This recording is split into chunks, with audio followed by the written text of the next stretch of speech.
Thousands of years before the pyramids were created, a culture in North America was mining, shaping, and trading copper on a scale that baffles us to this day. They created massive spears, heavy axes, fishhooks, and even blades so long that they look like swords. Who were they? What can their story tell us about early North America? And why has the world never heard their story?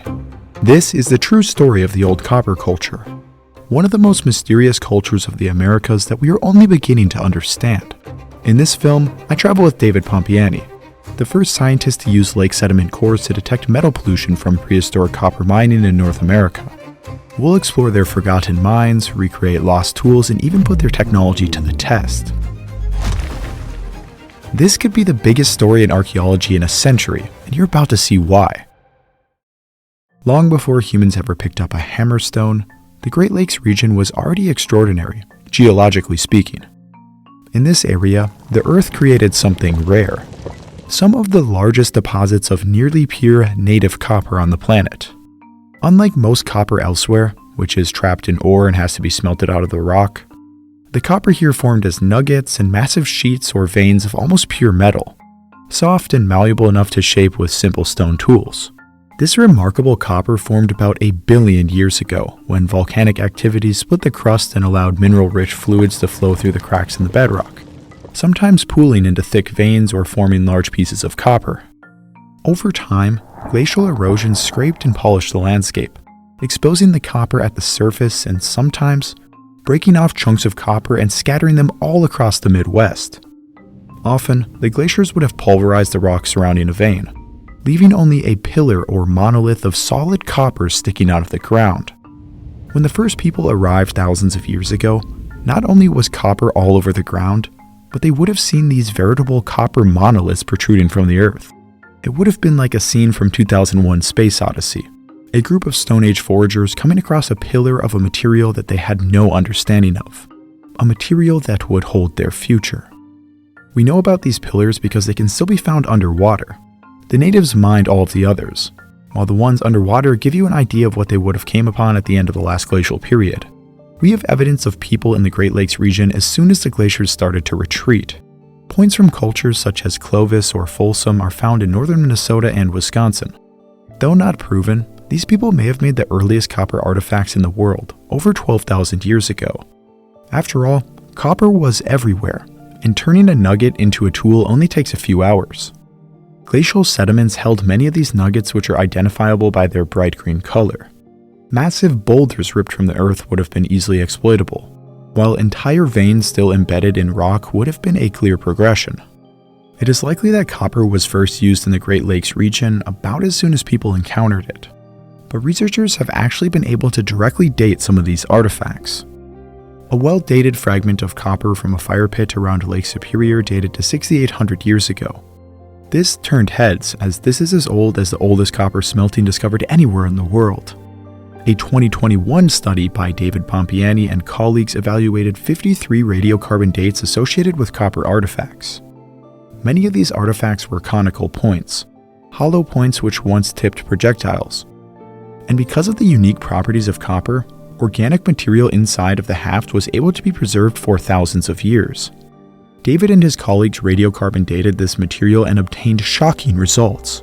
A conical point from Eagle Lake, Wisconsin was found to date all the way back to 8,500 years before present. This discovery proves that the old copper culture is among the oldest metalworking cultures in the world. This truly changes our understanding of history. We once thought that agriculture and settled civilizations were necessary for the development of metal technology. But in the Great Lakes region, over 8,500 years ago, hunter-gatherers were creating metal tools before anyone thought possible. And 8,500 years ago is just the earliest date we have at the moment. Copper tools could have been made here centuries or millennia before, and it is certainly possible that this represents the oldest metalworking tradition on Earth. The oldest copper object we have found in Eurasia is a simple bead hammered from native copper 8,700 years ago. While impressive, this is just an ordinary item. In the Great Lakes, copper was already a utilitarian commodity by 8,500 years ago. David's study also found more insights from the objects the team dated. The objects date from 8,500 to 3,500 years ago, meaning that this was no fad. Copper was the veritable way of life in the region for over 5,000 years. But there is plenty more evidence about the timing of this culture. Another way we can ascertain information about the copper use in the region is through sediment cores. Mining and working copper is a fairly dirty process. Tiny quantities of lead are burned off into the air when heating and hammering copper. This lead is then blown into the landscape, ending up in lake sediment. Lead is typically found in extremely low levels naturally. Even the smallest spikes must have an explanation. This is how researchers in the Old World find evidence of Roman silver mines. They pull up sediment cores and look for quantities of lead. David, being a geologist, realized that this technique could be applied to the Great Lakes region. After all, there are lakes absolutely everywhere. He and colleagues spent a decade coring lakes in the Upper Peninsula of Michigan and even Isle Royale, which was an ancient hub of copper mining. What they found makes the story only more fascinating. The oldest human-driven lead increase dates back to 9,500 years ago. This is the oldest evidence of copper mining discovered anywhere in the world. A whole 2,500 years before copper would first be smelted in Eurasia. Really take a moment to think about that. The indigenous people of the Great Lakes region may have been the first humans to ever use metal tools. This absolutely destroys the false notion that Native Americans did not have metal prior to contact.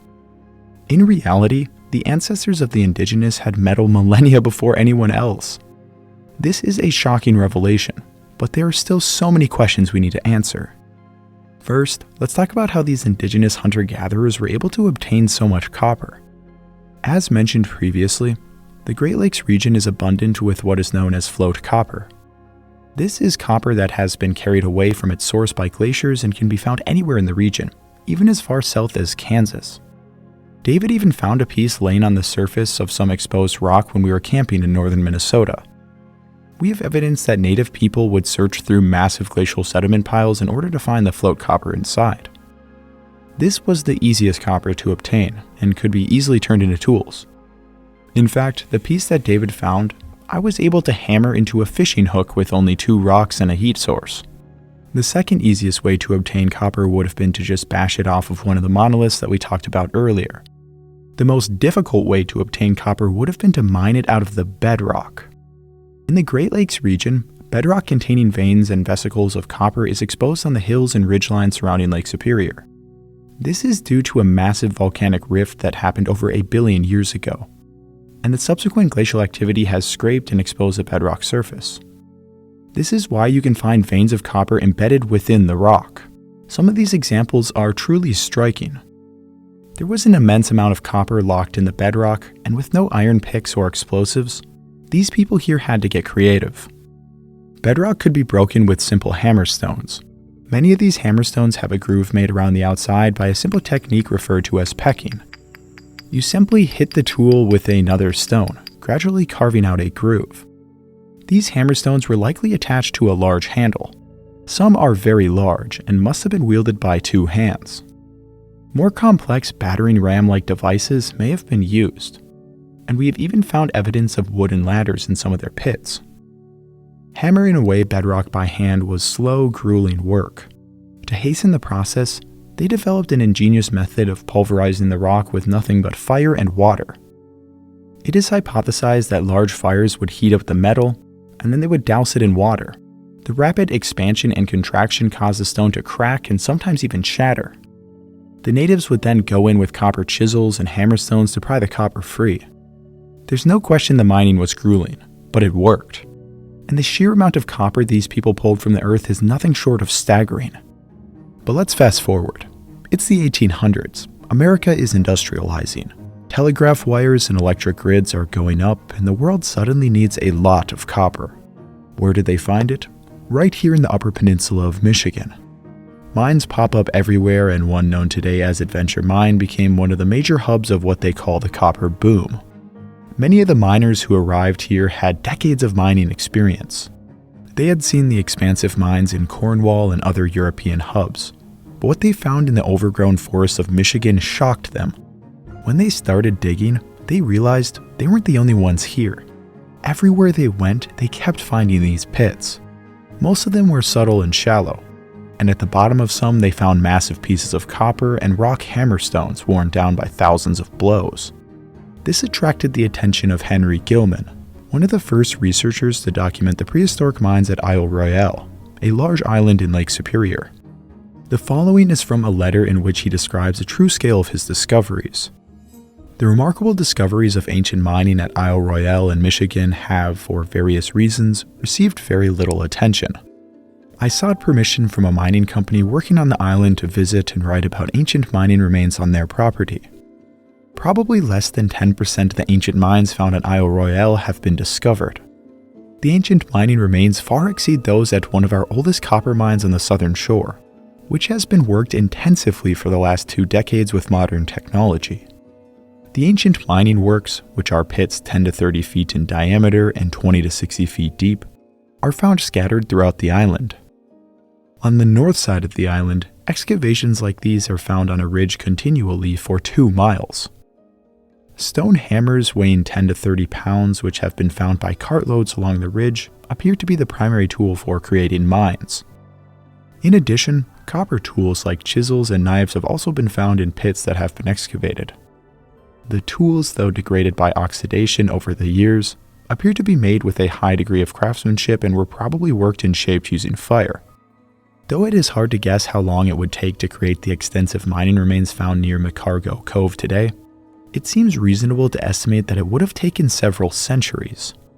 The ancient mining societies certainly shipped the copper, the object of their toil, back to the mainland, where it was traded extensively across the region. When contemplating this new evidence, several questions naturally come to mind. How did these people know about the deposits at such a remote and isolated place? How did they come to be present in such large numbers as implied by the character of their vessels or sailing craft? How did such a large population support life in an extreme environment while still carrying on their mining operations? Mr. Gilman, all the way back in 1873, was asking the same questions that we still ask to this day. The mines on Isle Royale are truly impressive, but just as importantly, the organization and even technology it must have taken to get there, mine for weeks, and transport all of that copper back is astonishing. This was no primitive group scrounging for copper. It had to have been a highly organized and sophisticated society. Mines are of course not only found on their island, but all over the Great Lakes region. We actually visited some of these pits ourselves at Adventure Mine in Michigan. At first, they're easy to miss, just faint depressions on the forest floor. They're hard to see on camera and they look humble in person, but we know from Cornish miners that these pits were already there and full of hammerstones. It's eerie to realize that these very pits were dug over 5,000 years ago. While exploring, we stumbled upon something surreal. Right on the side of the trail was a grooved hammerstone. Holy shit! Away.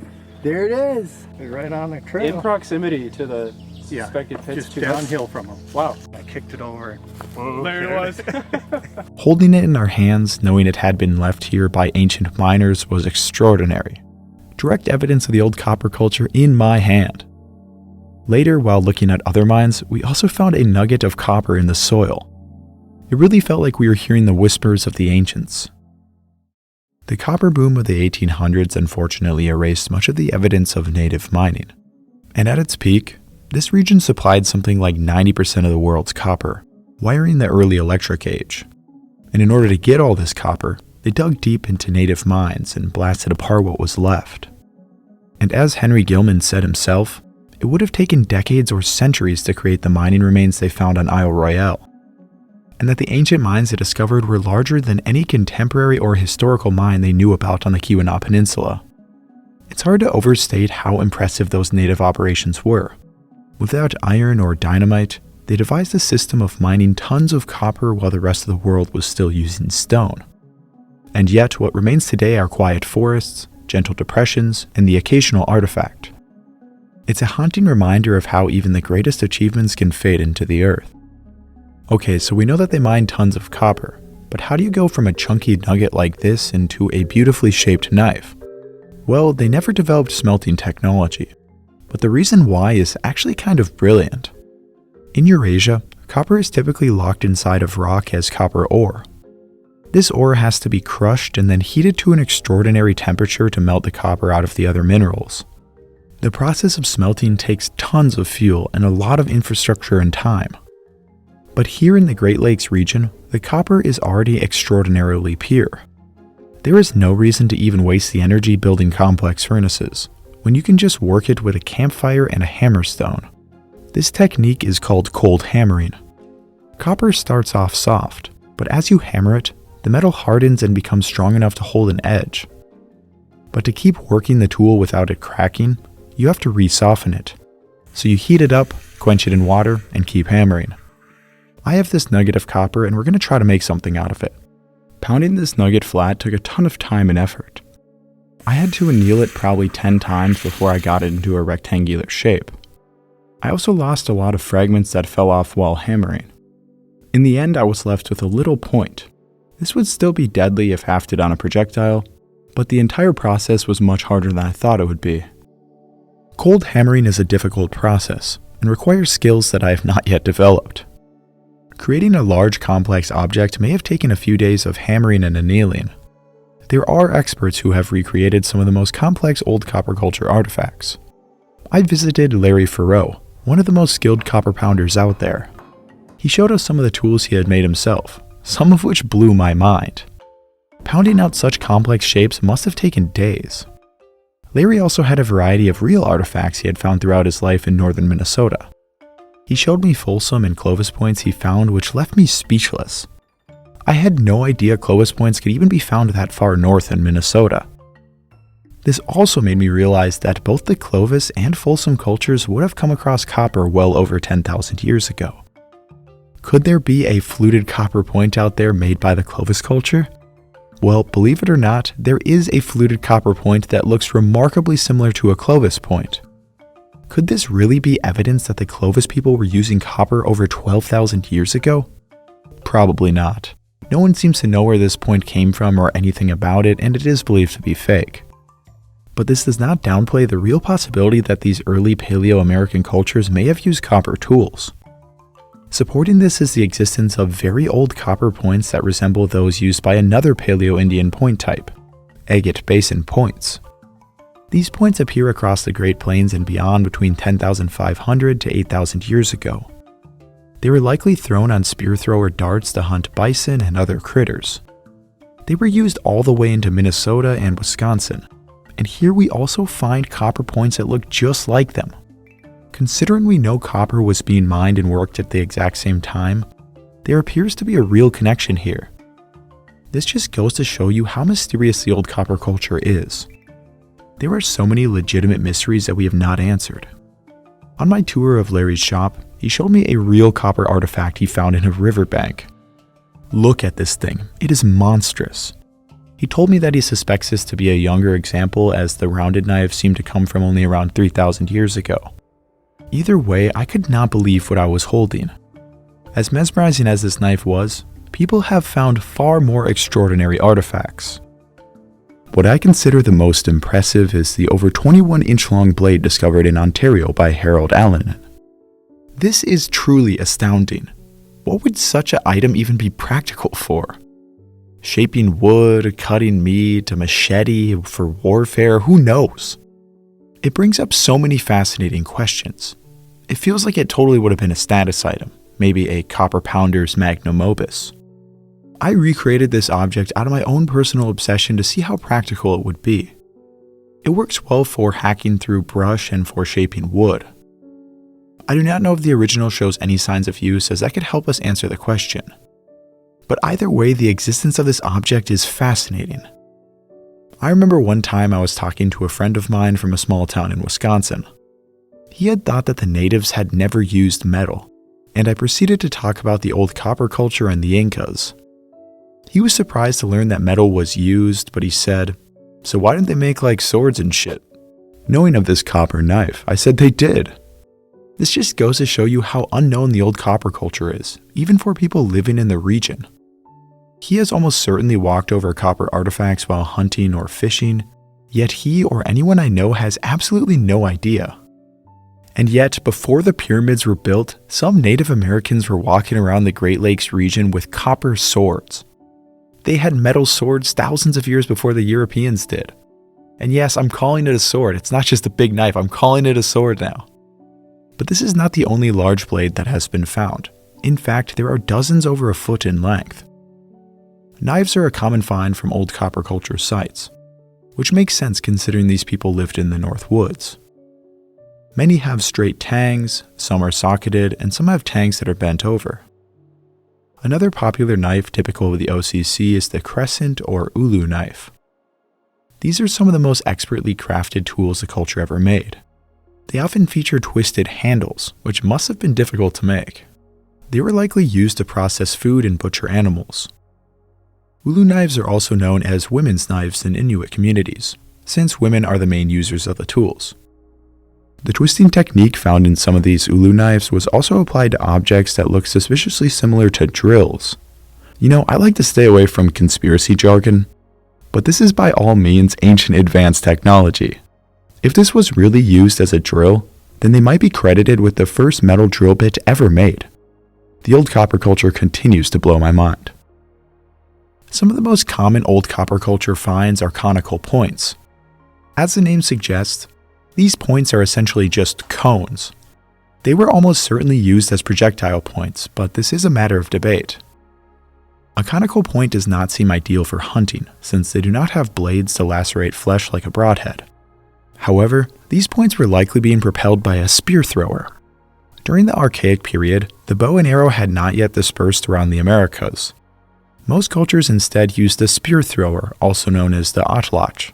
This weapon has been used from the Arctic to the Outback, undeniably a versatile system. It is likely these conical points tipped large darts, which carry much more mass than an arrow.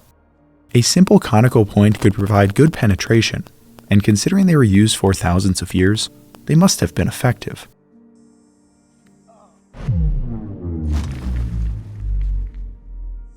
Without a doubt, that would have been a dead deer right there, penetrated into the heart.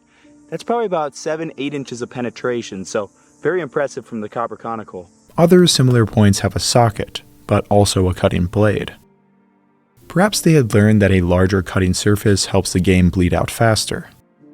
Some of these points even have a copper rivet hammered into their base to keep them in place. This goes to show you how advanced their copperworking skills really were. Interestingly, silver conical points have also been found. The copper in the upper Great Lakes often has small impurities of silver in it, leading to many artifacts having small blotches of it. Others have significant quantities, and you have to wonder how beautiful this would have looked when polished. In at least one example, enough silver was found to make a conical point out of it, and it was found alongside a triangle of pure silver as well. Amazingly, this could have a claim for the oldest silver working in the world. We know that conical points can be 8,500 years old, so it is possible this silver conical is some of the oldest silver working we know of. Next, let's talk about their spears. Some of them are absolutely massive. One example they dug up was over 23 inches long, with a hollow socket to fit on a heavy shaft. Others had long, narrow tangs that look like they were made to punch through something big. And it makes you wonder, what were these for? I mean, grizzly bears used to roam all over the Great Lakes region, along with wolves and mountain lions. If you gave me one copper weapon and told me to face off with a grizzly, I'd want one of these, a stout copper thrusting spear.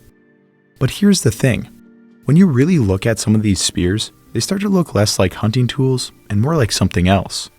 Something you'd see in the Bronze Age, on a battlefield. Could warfare have been a part of life here over 5,000 years ago?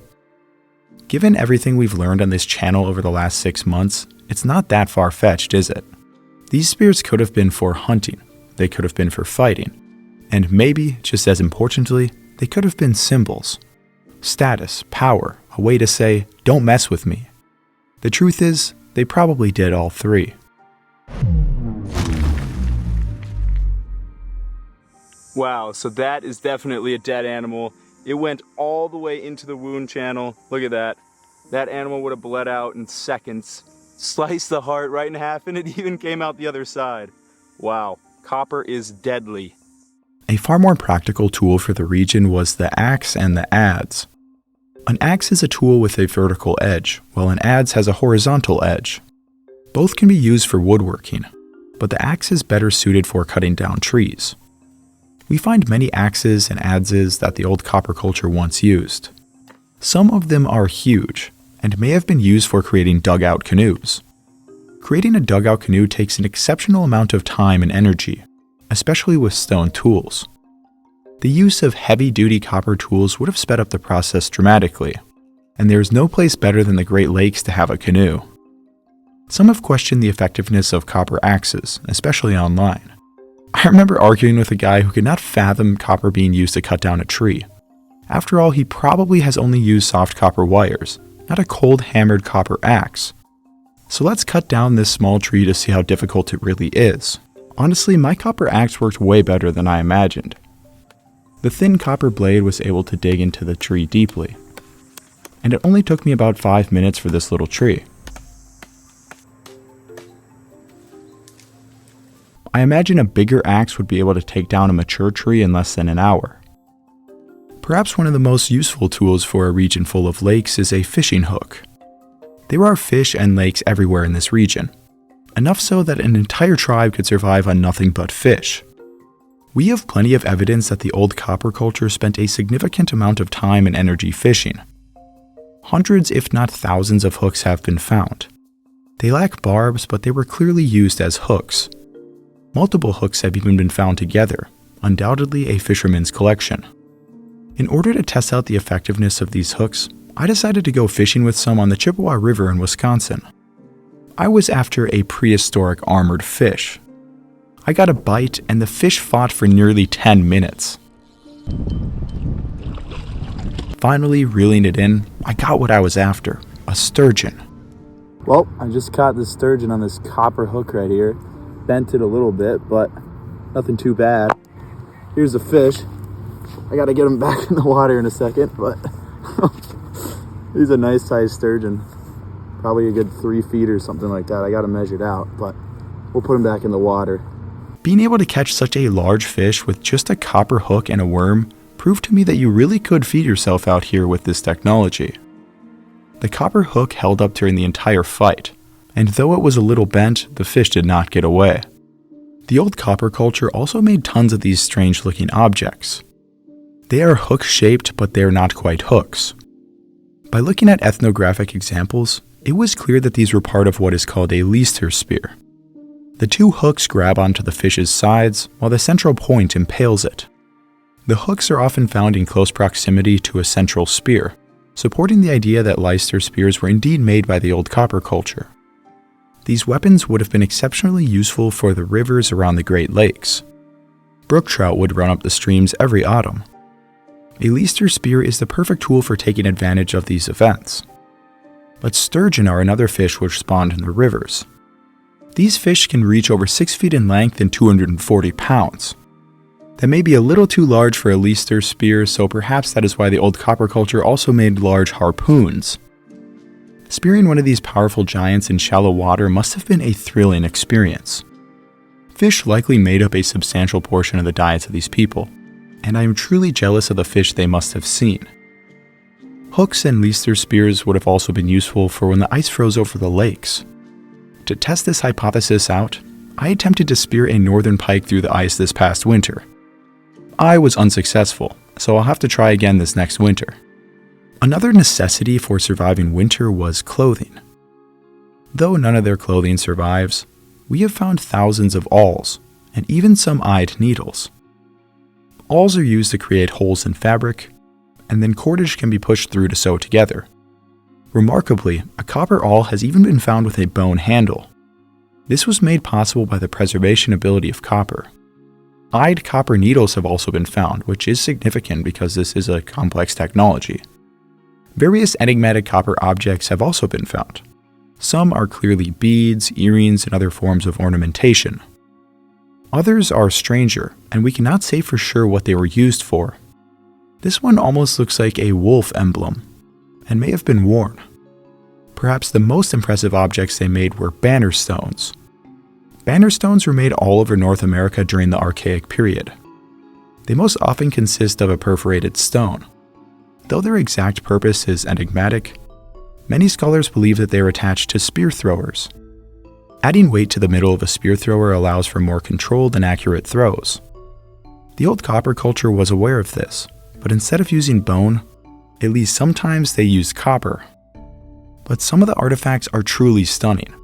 How in the world did they hammer out that shape? Well, Larry has figured it out in his recreations, but it is still so impressive.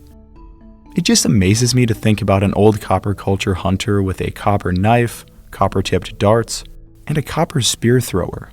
It looks like his tools are made from the wrong age. Like if you saw this in a movie, you'd probably think it looks kind of cheap and corny or just wrong. But this was the reality of the Great Lakes region over 5,000 years ago. The last tools we will talk about are their flint knapping tools. Copper is actually the best material for flint knapping. Modern knappers, including myself, use almost exclusively copper tools. A number of old copper culture artifacts look suspiciously similar to flint knapping tools, and it proves that these people were using stone tools alongside their copper tools. But these tools beg a fascinating question. Why would they even use stone tools in the first place if copper was available to them? After all, quality stone is extremely rare in the region, so why go out of their way to use stone? Though metal tools appear like an obvious progression, stone actually has a number of advantages over copper. Stone such as chert or flint is much harder and way sharper than copper. First, let's use the Mohs hardness scale. Cold-worked copper ranks 3.5, while bronze and mild steel rank 4. Chert and flint rank between 6.5 to 7. This is a notable difference. And for those who are still curious about how hard copper is compared to other metals, here is where they rank on the Brinell hardness scale. Cold hammered copper is hard, but stone is much harder and sharper. This gives it an advantage for cutting tasks. But would this really matter for projectile points?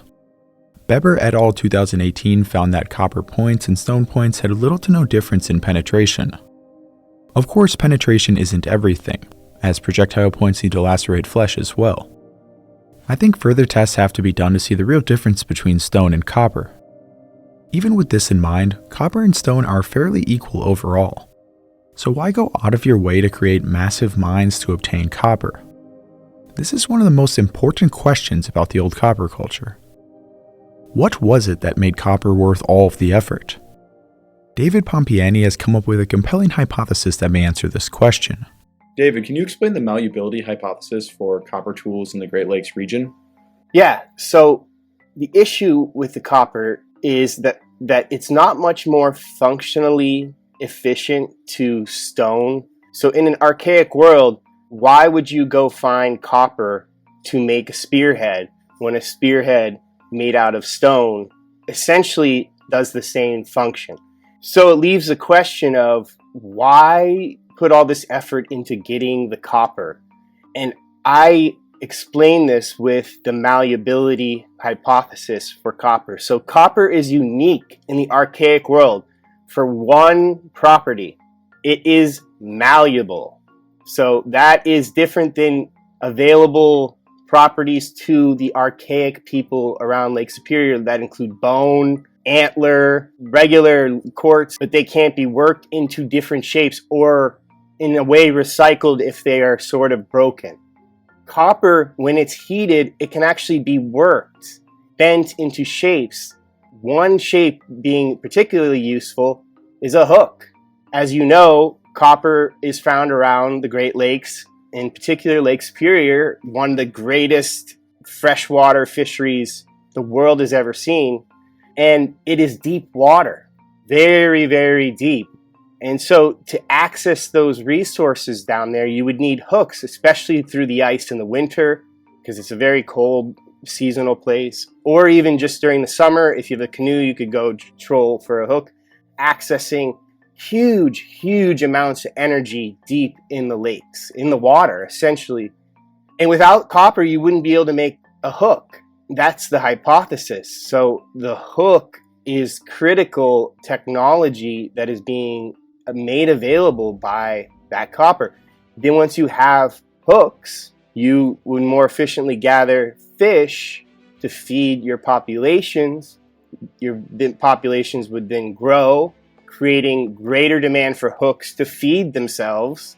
And hence this feedback loop that I think then led to the eventual development of mining, maybe over several cultures.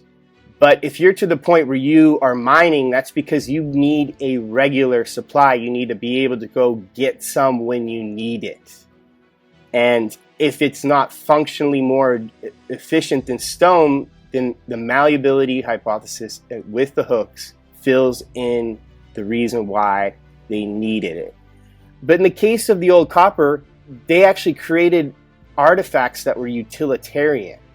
Other technologies that also were useful for woodworking, which would have been particularly helpful for creating boats, like birch bark canoes, which historically were used on the Great Lakes, feeding into synergistically that relationship with fishing and hooks. And I think this together explains why copper was needed, how the miners supported themselves in these really remote, cold environments like Isle Royale in the middle of Lake Superior.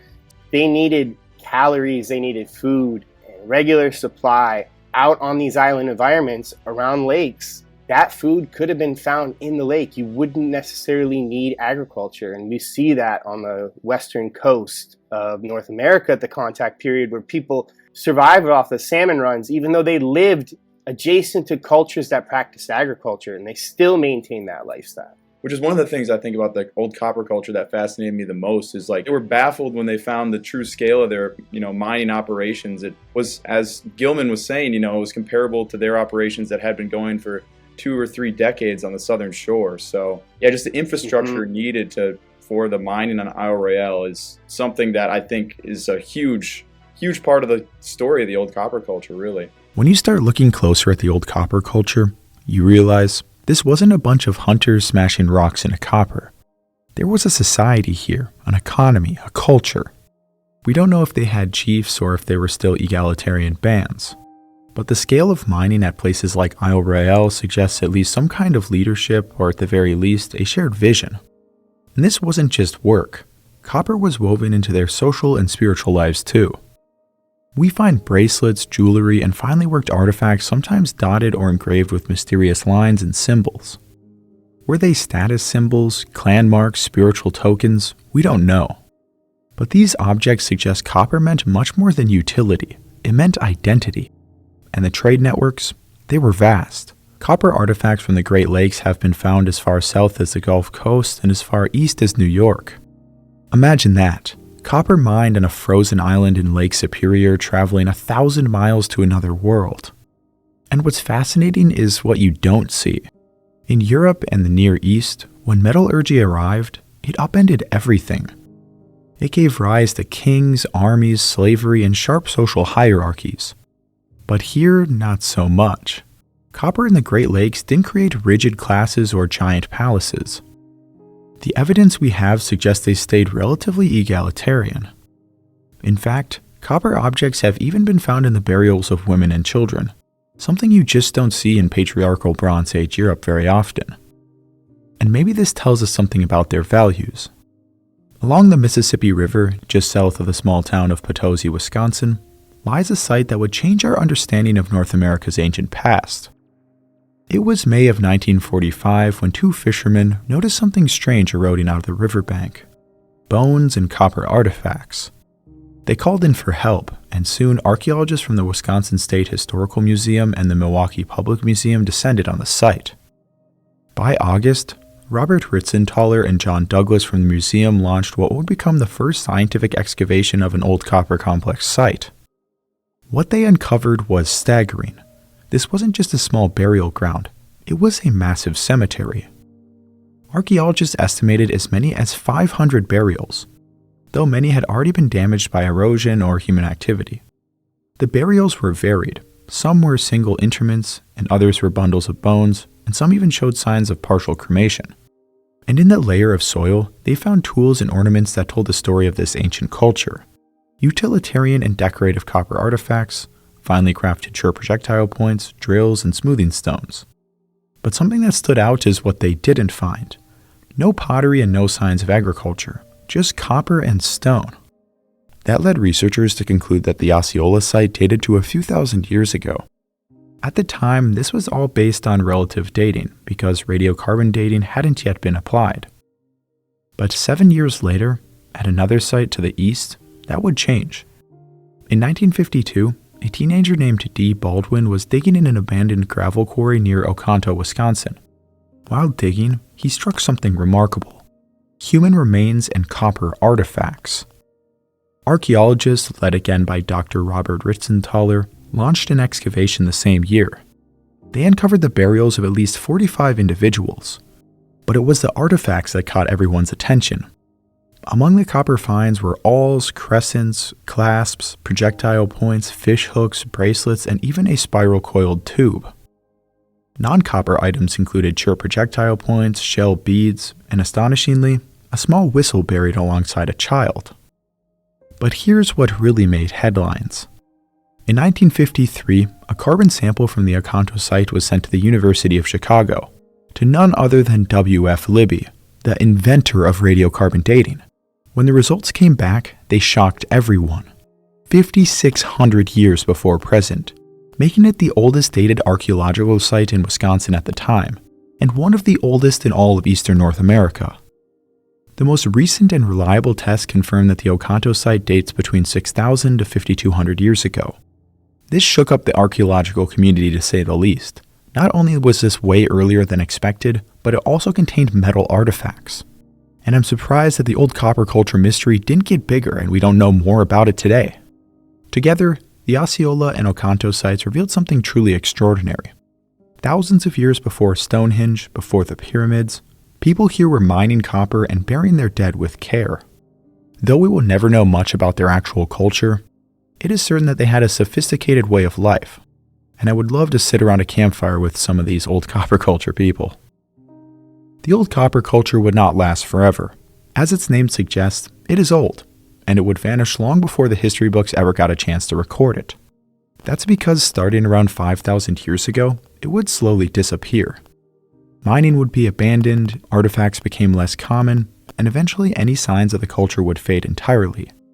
The region remained inhabited, but the culture dissipated. Why would such a widespread culture with some of the most advanced tools in the world cease to exist?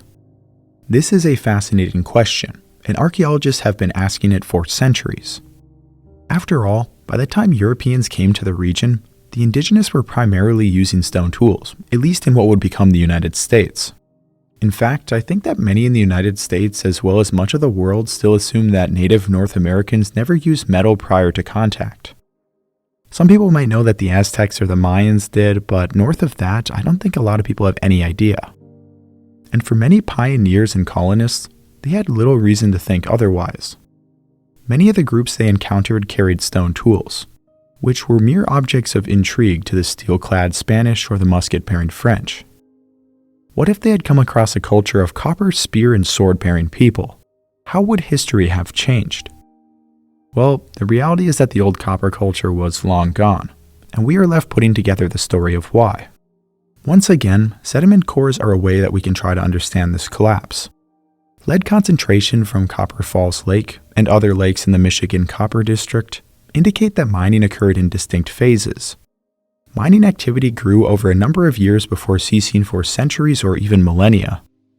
It is possible that these pulses even represent different cultural shifts. Thus, the old copper culture could better be understood as a series of cultures which extended over thousands of years. About 5,000 years ago, lead pollution ceased to be detected at Copper Falls Lake and at all other lakes analyzed from the Michigan Copper District. This coincides with archaeological evidence that around this time suggesting large-scale mining would fade away. In fact, no human-related increases in lead were detected again until mining was reactivated in recent times.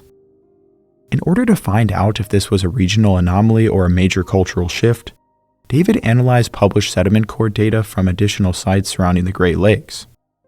He identified at least two widespread periods of mining activity, one between 9,500 to 8,000 years ago, and another between 7,000 to 5,000 years ago. And after 5,000 years ago, all seem to have diminished. This is supported by historical evidence. The French never reported any evidence of copper mining during the early contact period, and miners found fully mature trees growing out of many old mining pits. This is strange.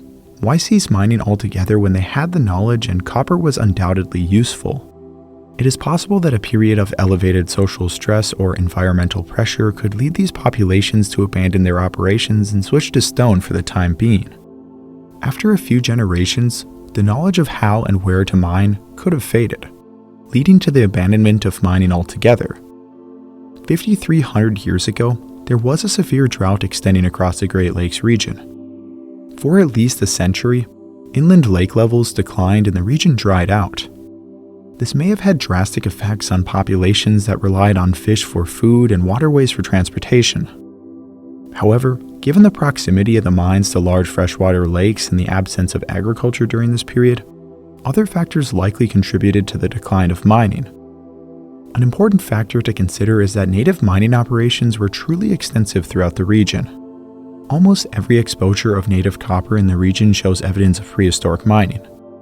They were after relatively thin sheets of copper which could be broken off easily. They also could only chase these veins into the ground so deep before their tools made it not worth digging any deeper. After the majority of the shallow, exploitable veins were mined, it may have been much more costly to conduct mining operations at scale. This concept is known as diminishing returns. The combination of diminishing returns and environmental stress seem to have been the culprits which ended mining operations for the next 5,000 years. It wouldn't be until the advent of dynamite and steam-powered drills until mining was able to become profitable in the region once more. Another clue comes from the notable change in types of copper items made by Native Americans starting around the Middle Holocene. Before 5,000 years ago, copper artifacts were mainly utilitarian. They are large, heavy, and were clearly put to work. But by 3,000 years ago, copper artifacts became much more rare, but became even more complex in many instances. Copper began to be used in hammered plates, earrings, gorgets, and small masks, suggesting a decorative or religious purpose had become the main use of copper. These artifacts are mainly found around the tributaries of the Mississippi, and are related to the Hopewell and Mississippian cultures. It appears that after mining was abandoned, copper's value only increased, but in a different way. The copper being worked either came from float copper, which is abundant even to this day, or from earlier artifacts that were recycled. This symbolic use hints at a rise in social hierarchy. This also coincides with the end of the Archaic period and the start of the woodland. In North American archaeology, the Archaic period is characterized by a hunter-gatherer economy in which many populations were semi-nomadic. They used spear throwers to hunt, seasonally migrated, and some experimented with crops. This period would slowly come to an end as the climate stabilized and domesticated plants such as corn, squash, and beans became available. This allowed populations to stay put and rely on a steady source of food. With food stores and a larger population, social hierarchies were inevitable. Copper had always been valued and likely was even a status symbol. It is possible that the new hierarchies didn't want the common hunter to use copper as tools when it could adorn them instead. After all, stone tools are easier to produce, and many of the large animals may have been hunted out by this period. There was less of a need for hunting, and stone could do the job just as well. I should note, however, that the copper awl persists when all other artifacts die out. Copper is so effective for awls that they continue to be used up until European contact. The Old Copper culture is one of the most astonishing, yet criminally overlooked chapters in human history. Long before the Bronze Age reshaped Eurasia, long before smelting, empires, or writing, there were people in the Great Lakes working metal with nothing but fire and stone. They made expansive mines all over the region. They pulled thousands, maybe even millions of pounds of copper from the earth and shaped it into tools that were practical, beautiful, and enduring. They show us that metallurgy didn't need to start in Mesopotamia or Egypt. The oldest metalworking in the world may have indeed started in the beautiful Great Lakes region of North America. The culture endured for thousands of years before fading away with the sands of time. Mining faded, tools were discarded, and the knowledge was lost. But the copper remains, scattered across the forest, buried in riverbanks, resting in the hands of fishermen and farmers who may not even know what they found. I'm not done telling the story of the old copper culture. Far from it. In fact, this is just the start of a 4-part series about the culture. Next, I am on my way to Wisconsin to link up with a young archaeologist in search of old copper culture artifacts. What might we find buried in the soil? Then we will discuss this fascinating carving found in Michigan. Did the old copper culture possess sailing boats long before anyone else? You will have to watch the video to find out. Thank you all for watching this documentary. It has been years in the making, and I'm so happy to have been able to present this topic to so many of you. And I spent thousands of dollars on this video, so please like the video, maybe comment, subscribe, do all that. But before I go, there are a few things I want to mention. If any of you have an enormous amount of money and would like to fund research into the old copper culture, please reach out. Carbon dating artifacts and conducting research is pricey, and I guess I am just hoping some billionaire is interested enough in the topic to support research efforts. Next, I want to mention that looting is a serious issue. There are probably hundreds of extremely important sites that have been erased by collectors. Please do not go out and metal detect these artifacts unless advised by an archaeologist. You could accidentally loot a 10,000-year-old artifact, clean it off, and we would never be able to date it. Next, if you have crazy artifacts or know anyone with some truly crazy items, email me. I would love to hear about them. Also, check out David Pompiani's book, Great Water, available on Amazon.